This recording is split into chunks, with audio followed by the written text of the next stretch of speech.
Hi students, now we are going to solve the first MCQ problem in the textbook exercise. An electron moves on a straight line path xy as shown in the figure. Okay, x to y, an electron is moving. The coil A, B, C, D is adjacent to the path of the electron. So you can see a circular coil A, B, C, D is kept adjacent to the path of the electron.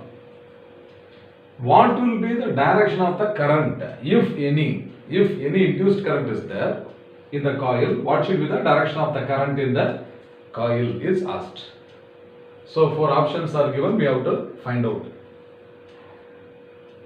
Yes, now in which direction the electron is traveling? It is moving along the path x to y.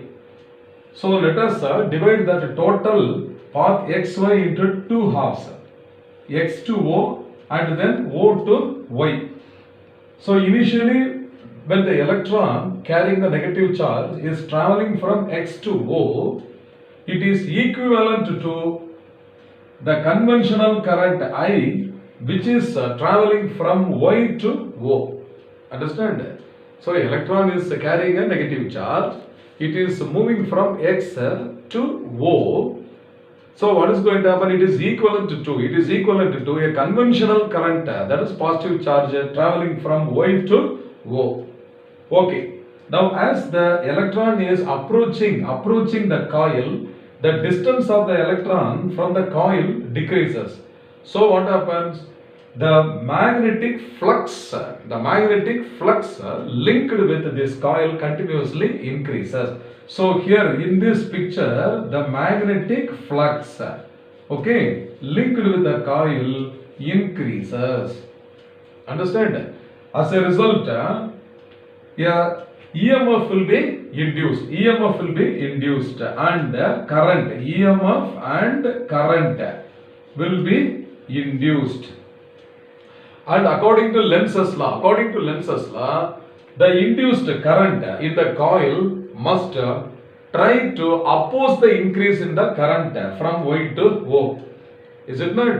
Therefore, when the electron is traveling from X to O, now the current induced in the coil ABCD will be in the anti-clockwise direction, like this. Okay, the current induced will be in the anti-clockwise direction.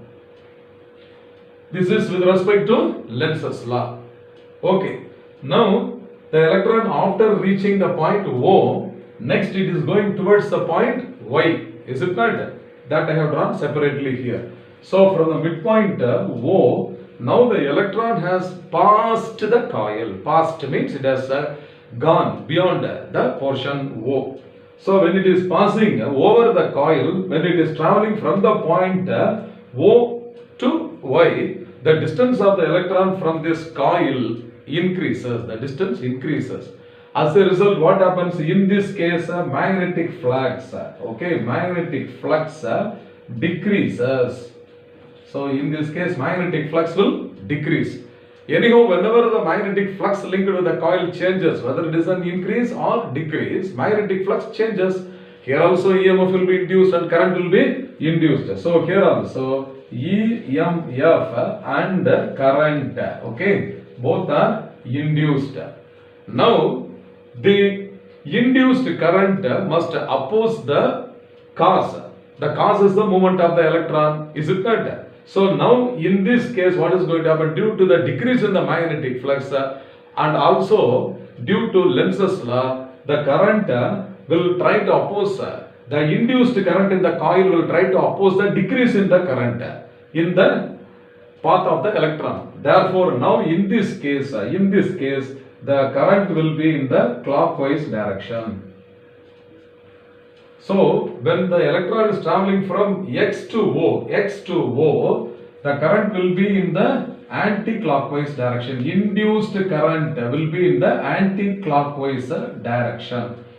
And whenever the electron is traveling from O towards Y, the direction of the induced current will be clockwise. So there is a reversal of the direction of the current. So the option A, the current will reverse its direction as the electron goes past the coil.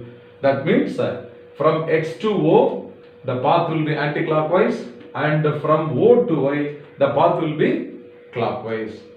So which option is correct?